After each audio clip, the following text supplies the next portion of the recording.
So our last talk before the break is a very interesting one. It's going to be given by Dr. Eva Morava. Eva comes to us from Tulane. She did her training. She was a contemporary of mine when I was at UAB, and she was at Tulane. Spent some time over in Europe, and now she's come back to work at the Haywood Genetics Center in Tulane. I just want to give make sure everybody understands what an expert Eva is in CDGs. If you look at her publications on PubMed, you'll see that she is published extensively on CDGs. And if you're looking for an expert in the region on the clinical treatment, the clinical management, or just the clinical diagnosis of CDGs, make sure you grab Eva at a break or get her email address. I know we get questions every once in a while about CDGs and their diagnosis. And she is an absolute wealth of knowledge about the diagnosis of congenital disorders of glycosylation. So she's going to be talking to us about defining MAN1B1 deficiency, a novel glycosylation disorder leading to autism, intellectual disability, truncal obesity, and a unique glycosylation pattern.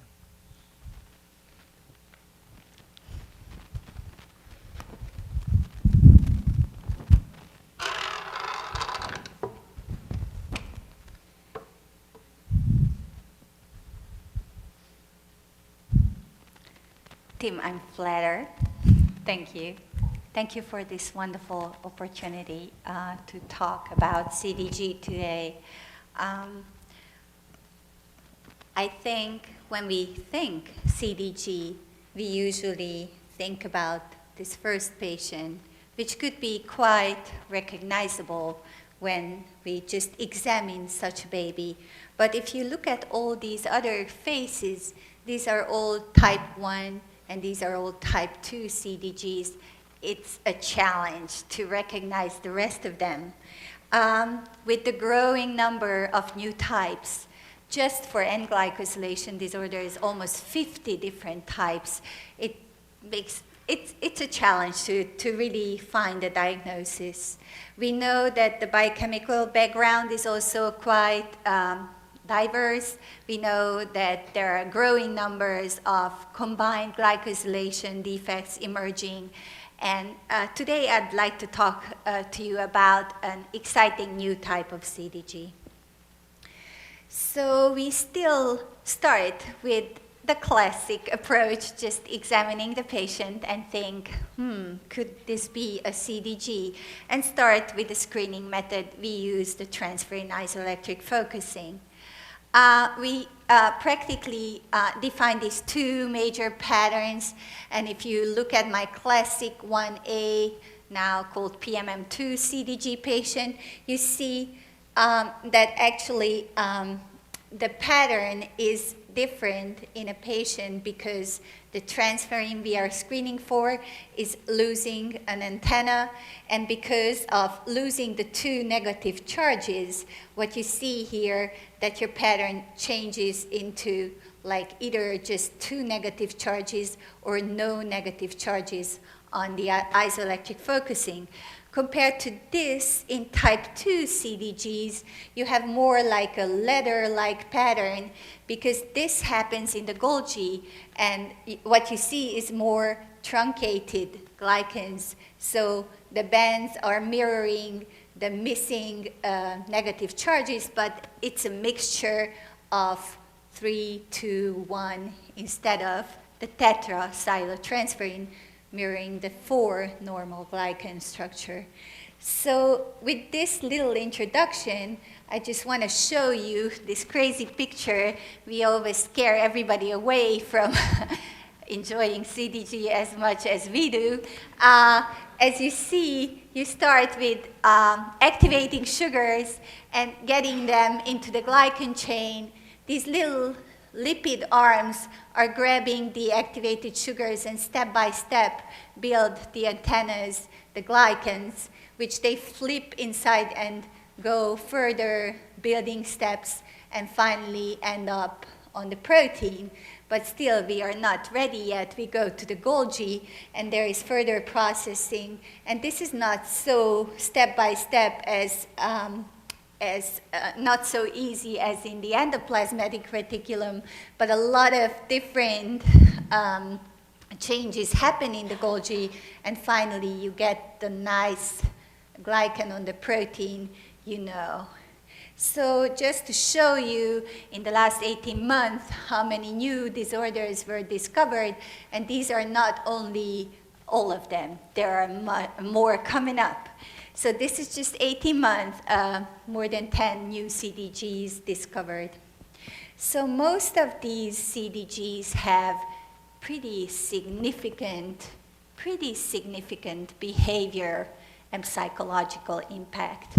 When we think about CDG type 1A, we always think about the sweet little patients who are smiling all the time. This is not true for most of the other CDGs. When we see a new phenotype, and it's not so obvious like we are used to in PMM2 CDG, we frequently use next-generation sequencing as a new approach when the biochemical screening is failing to discriminate. So usually in next-generation sequencing, we either sequence the ones we already know they have CDG, but we have no idea what type, or sometimes we just bump into a new CDG when we do next-generation sequencing and we find an enzyme which is involved in glycosylation. So in this case, this was the second case because Hilger Roper's group just did next-generation sequencing in a large patient group with intellectual disability who all had normal MRIs. So there were no clues. They were all intellectually disabled. They had some subtle dysmorphic features, nothing specific. If you look at the features, like you would think, nah, this could be just a normal individual. And besides the nothing special, how they look, normal MRI, isolated intellectual disability, the only thing they noted in their paper that most of the patients had some kind of behavioral abnormality, which is pretty frequent in intellectual disability, mostly autistic behavior and aggressivity. So they found this new gene, and the gene is actually quite exciting because this is a monosidase. So this is not a classic glycosylation enzyme, but I will come back to that. So when they found this gene, they didn't even think about testing the transferrin because they were so happy they found such a nice new gene. They just reported it in American Journal of Human Genetics without really biochemical functional studies. Meanwhile, and they defined it as new non-syndromic intellectual disability. So meanwhile, we and the Belgian group, Daisy Reimer, Gert Matthijs, and Professor Jacques Jaken, and Dutch group, and some English colleagues, we collected weird glycosylation patterns. So look at this not so beautiful transferrin analysis. You see the classic pattern when you have like tetra, disillo, and oh, it's shifted, I just see that. So abnormal transferrin pattern, and this is the normal when it's all tetra, and the patients had this weird band, like it seemed like it's like 3-sialo. And Tim knows that this is a tricky one because usually we think it's a protein polymorphism. And if it's so mild and so almost not there, we just report it as normal variant. So luckily we didn't, because right now we have about 20 patients with mild facial dysmorphism, developmental delay, intellectual disability, and behavior problems, truncal obesity, and this weird transferrin pattern. Can you be sure that this is something and not a polymorphism? If you do mass spectrometry and compare to the normal, then you see that besides mild variations, what you also sometimes see in the control, you see that there are these branched extra monos residues. So actually what's happening is that when you try to get rid of extramonoses, when you fine-tune your glycans by building the chain, your enzyme forgets to cut off the extramonose, so you end up with extramonose residues, and that's causing the CDG. The patients, they do not look very particularly dysmorphic. I think many of our patients with intellectual disability have some sort of dysmorphic features. If I try to describe them, I think the oval flat face is maybe something I can like note in all of them, and maybe a little bit broader nasal root, high forehead. They look a little bit alike, but I wouldn't dare to say that I would recognize them the next time they just walk to my clinics. So how do the clinical features look like? As you see, they all have intellectual disability. Most of them had delayed motor development of different degree. Speech delay is one of the most common symptoms, and hypotonia, but it's only transient. So it's early, mild hypotonia, nothing striking. They might have strabismus, but not always. Ataxia is extremely rare. So if you think about CDG and those inverted nipples, strabismus patients with ataxia, this is a very different group. They practically present with behavior abnormalities, learning disability, and intellectual disability. There are some other hints. Some of the patients do have inverted nipples, but they have truncal obesity. So most of us would just say, maybe it's just because they are chubby.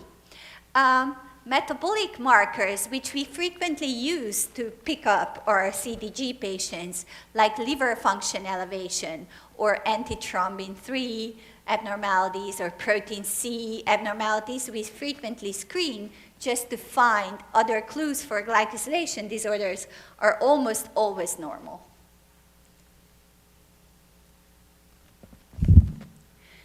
Can we start the first video?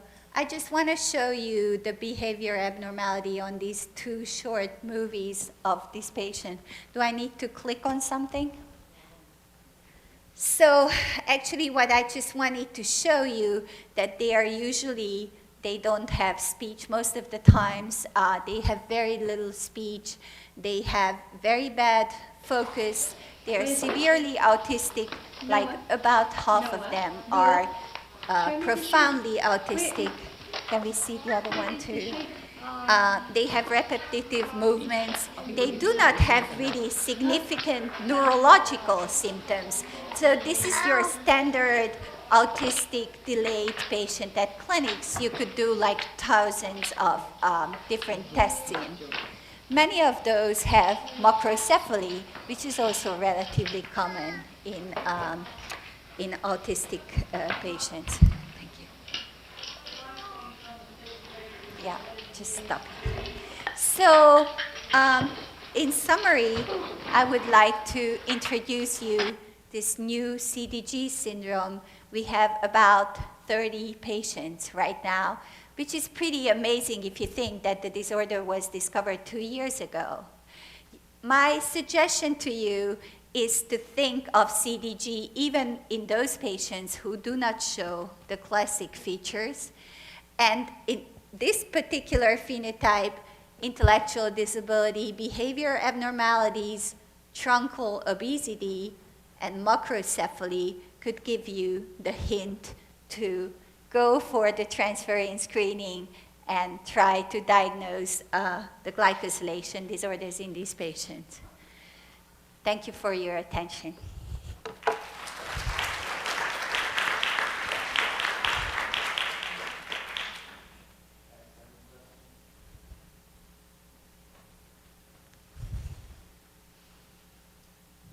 For diagnosis, for those of us who have to send out the transferrin electrophoresis, do you have a sense of what the sensitivity is for detecting these? I know you said this was kind of subtle, and you and Tim may have at one point even reported as a normal variant. Do you have a sense of sensitivity in somebody's hands besides yours? Thank you very much for this excellent question. I think now that we know that this exists, we won't miss it the second time.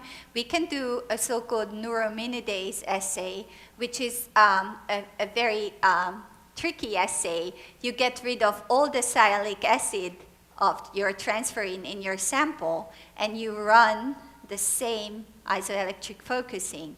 If it was a polymorphism, it doesn't matter for the protein. It will give you several bands because it's a protein polymorphism. Doesn't matter if you got rid of the glycosylation, the sialic acid on the protein. But if it was a true CDG and you digest all the sialic acids and get rid of the sialic acid on the protein, you end up with one band at the end. So there is an easy, like, 1 hour digestion test. You can discriminate between the true or the polymorphic type. What is your IQ range on your patients? Thank you very much for the question. There are a few patients who have like an IQ about like 60 to 70. The majority of patients are severely intellectually handicapped. So I would say the majority of patients are between 40 and 60 and nonverbal.